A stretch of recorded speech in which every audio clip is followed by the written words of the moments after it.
Once upon a time, in a small, picturesque village surrounded by rolling green hills and a crystal-clear river, there lived a young woman named Emily. Emily was 20 years old, and her beauty was the talk of the village. She had sparkling blue eyes that seemed to reflect the vastness of the sky and golden hair that shimmered like sunlight. Emily's family was poor, but they were a close-knit group who found joy in the simple things. They lived in a tiny wooden house at the edge of the village, surrounded by fields of wildflowers. Despite their modest means, they shared laughter, love, and warmth, which made their little home feel like a sanctuary. Emily had a deep love for books. Every spare moment she had was spent reading, immersing herself in tales of adventure, romance, and faraway lands. Through the stories, she dreamed of a better life, one where her family's struggles would vanish, and their days would be filled with happiness and prosperity. She often sat by the river with a book in her hands, imagining the possibilities that life could offer beyond the village. One bright morning, Emily decided to visit the bustling village market. The market was alive with the vibrant energy of merchants calling out their wares, the chatter of villagers, and the delightful aroma of freshly baked bread mingling with the scent of ripe fruits. As Emily browsed through the stalls, her golden hair catching the sunlight, she accidentally bumped into a young man. His name was John.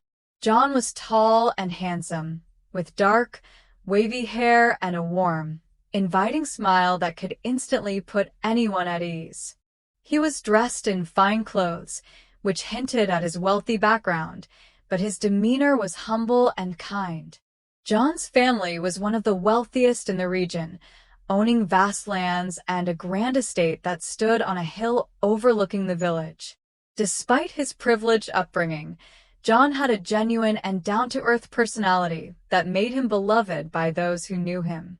Their meeting was brief, but it left an impression on both of them. Over the following days, their paths crossed again and again. They began to talk, their conversations growing deeper with each encounter. They discovered a shared love for the beauty of nature and the joy of simple things. Together, they strolled through golden fields, wandered along the riverbanks, and talked about their dreams. Emily spoke of her wish to help her family and live a life of purpose. John shared his desire to break free from the expectations placed upon him by his family and make a difference in the world. As their bond deepened, John found himself falling in love with Emily's kind heart and resilience, while Emily was drawn to John's sincerity and the warmth in his smile. One evening, as they stood by the river watching the sun dip below the horizon, John took a deep breath and confessed his feelings. "Emily," he said, his voice filled with emotion, "I love you. Will you marry me?" Emily's heart swelled with joy. Tears sparkled in her blue eyes as she replied, "Yes, John. I love you too." In that moment, it felt as though nothing in the world could separate them. They dreamed of a future together, filled with love and happiness. But their happiness was soon tested.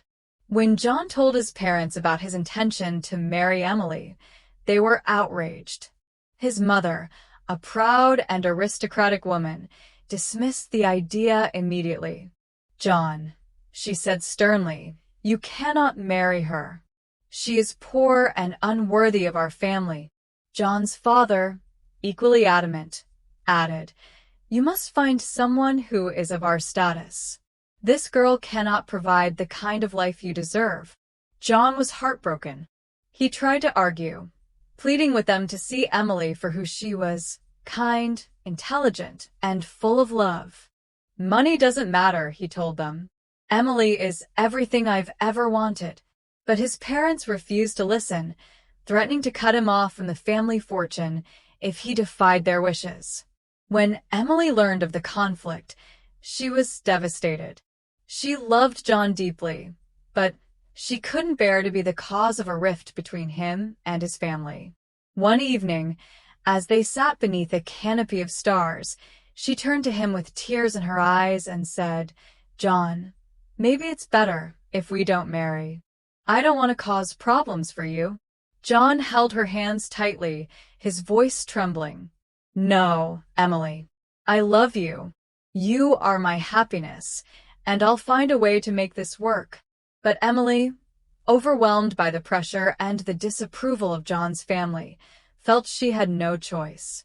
Days turned into weeks as John tried desperately to change his parents' minds. Emily's family, aware of her heartbreak, encouraged her to move on. Her mother, with tears in her eyes, said, "We want you to be happy, Emily, but maybe it's best to let him go." Eventually, Emily made the hardest decision of her life. With a heavy heart, she told John, "I love you, but I can't be the reason you lose your family. Your parents will never accept me, and I don't want to bring you pain."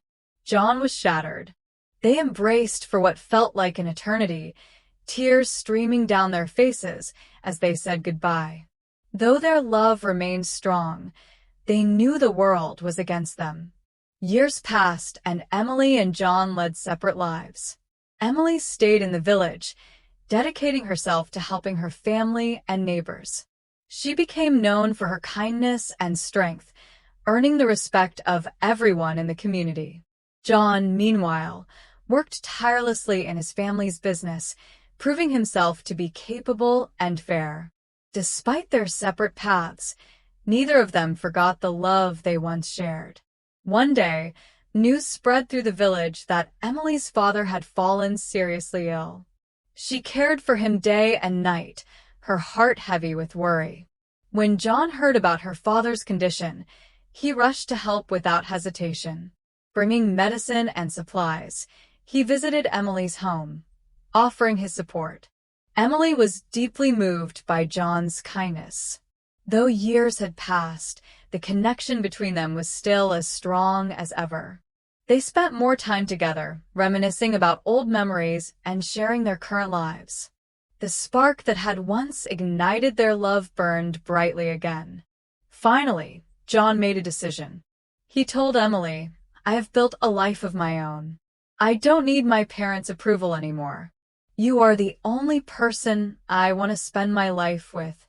Emily, touched by his determination, agreed to take a leap of faith.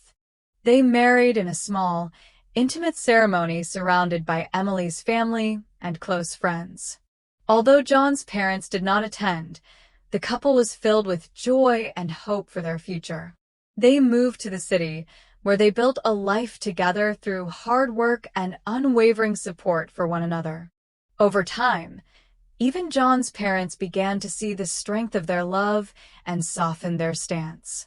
Emily and John grew old together, their love enduring every challenge and hardship.